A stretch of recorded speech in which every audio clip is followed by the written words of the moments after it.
Thank you. I'm going to start with my 4.5-year-old son. If I'm lucky, by the time I die, he'll be about the age that I am now.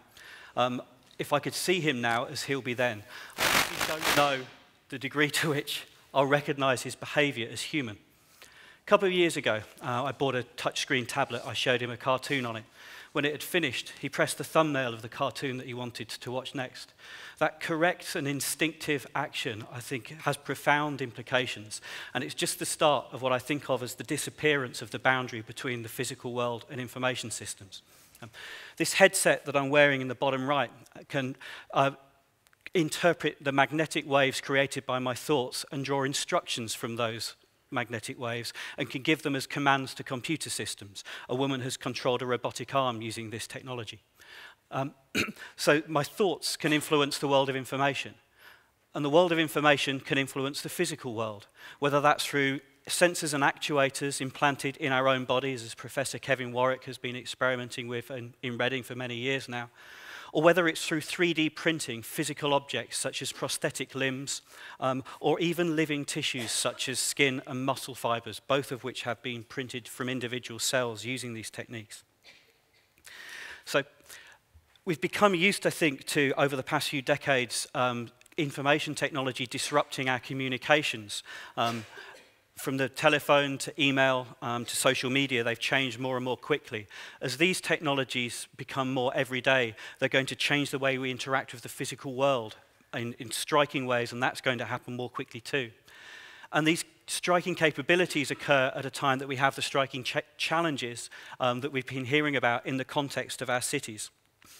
We started building cities upwards around the lifts powered by the steam engine invented by James Watt and commercialized by Matthew Boulton in Birmingham in the Industrial Revolution.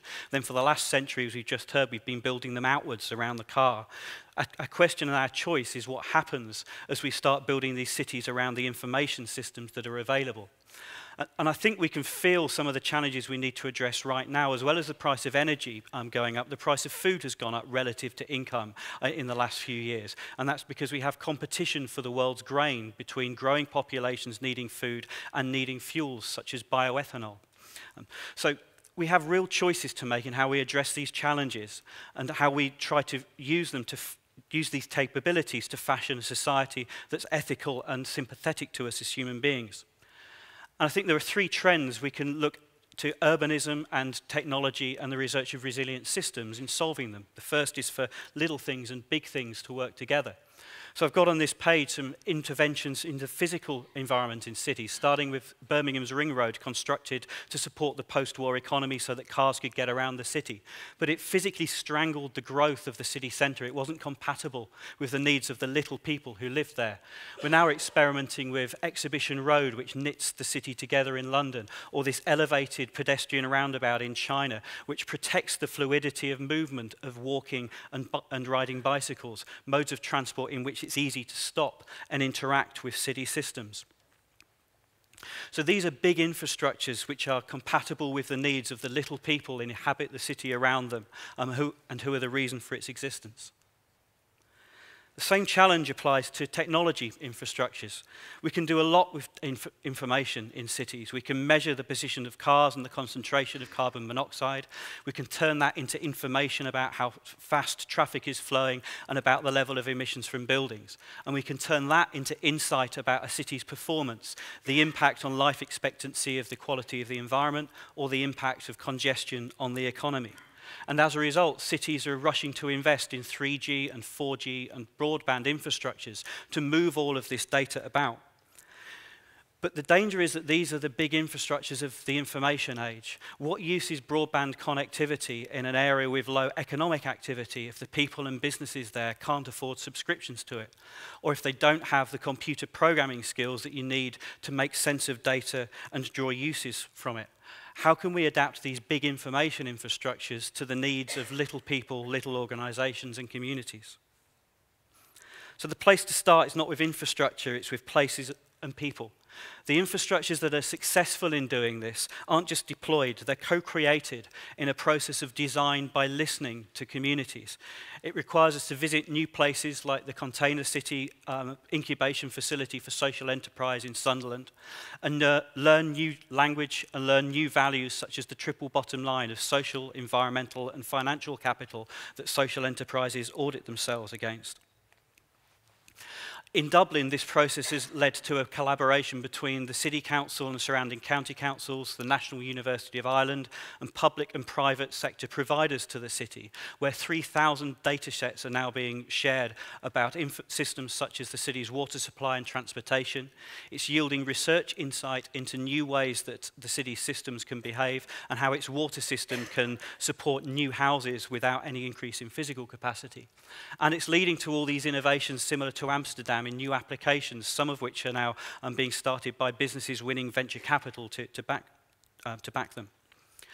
And so by engaging in a process like this, you enable the design of services that can become part of the fabric of life and enable new choices and inform those choices based on the impact that they're about to have.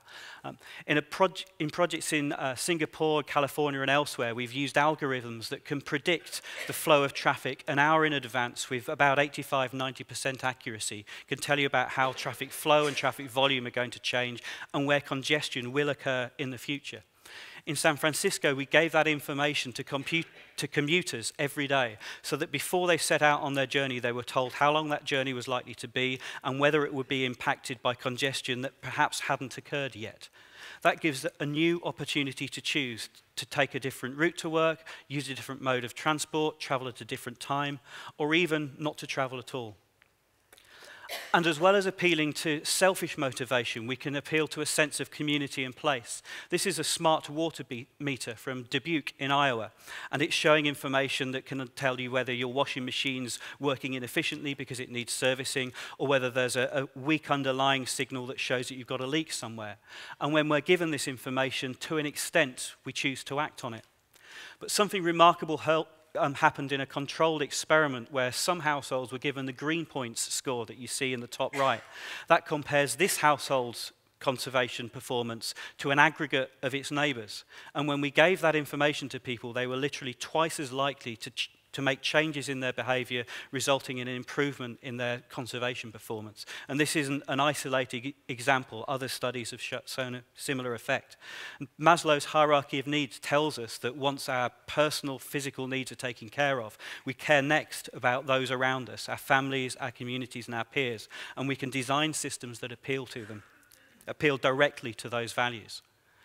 And the information that we use to do this is all around us. It's why the second trend appears, and we're all now producers and consumers of this information. Every time we share a photograph in social media, when we buy or sell in an online marketplace or use a recommendation engine to find new music. As that boundary between the physical world and information systems disappears, we'll see new industries and markets disrupted in a similar way. Technology gives us the ability to create relationships in the supply chain, relationships between producers and consumers, much more flexibly and rapidly. We're seeing it already in food production, in transport resources such as journeys in cars and parking spaces, and we're seeing it in the manufacture of custom goods. So the image on the bottom left is taken from Shapeways, where you can 3D print pretty much anything that you like, and the cost of this technology is coming down. At the same time, these marketplaces are transactional, and we've got interesting opportunities to affect the rate of exchange used in those transactions. There's an alternative currency that's been in use in Switzerland for nearly 100 years now, the weir, that's thought to have contributed to economic stability there. I suspect with someone from the LSE chairing the debate, we may have a comment on that. 5 towns and cities in the UK have their own local currencies now, with similar intentions, and they're increasingly using advanced technology to support those currencies, such as the droplet smartphone payment system that's been created in Birmingham. These rates of exchange offer us the possibility to compare the complete cost of goods and services, the financial cost and their social and environmental implications, with dynamic, highly localized value to the participants, what it's worth to me now to have this service, rather than what it might be worth me to have it in 2 weeks' time when I really need it. I think there's tremendous potential here to produce new information-based marketplaces that could support more sustainable city systems. But if there's such a good idea, why don't we have them ubiquitously already? And that comes down to something that's been mentioned by the other speakers.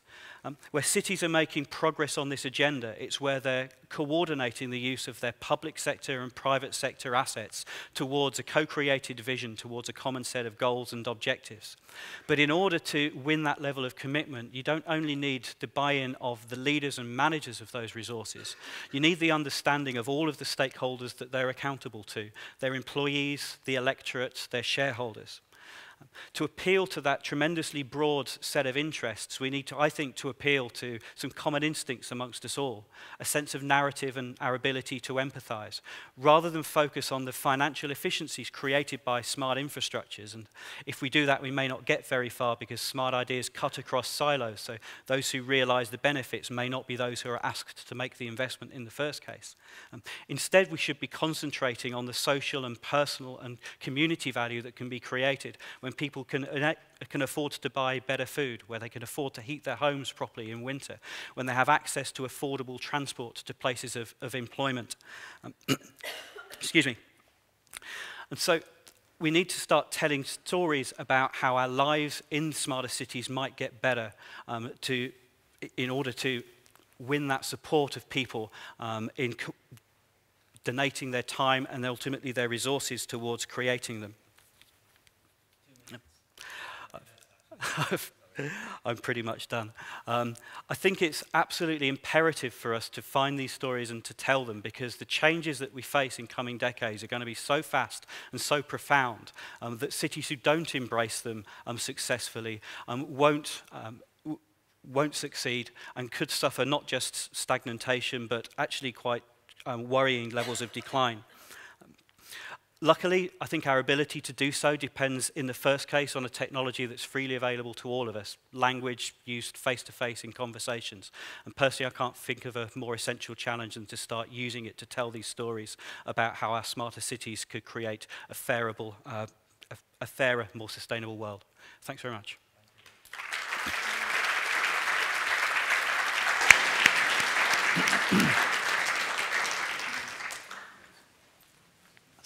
What you've said begs the question of how cities and their governments, those who are responsible, help the broad mass of citizens come to terms with the kind of changes you've just outlined, or some of them. I mean, some of them are self-evident, but many of them are not self-evident to many people, and certainly not to people who are less adept at handling technology. So I suppose the question that immediately springs to my mind is how should or would you imagine, how would you advise cities to handle all these very radical technological advances which will indeed shape the way cities develop and function?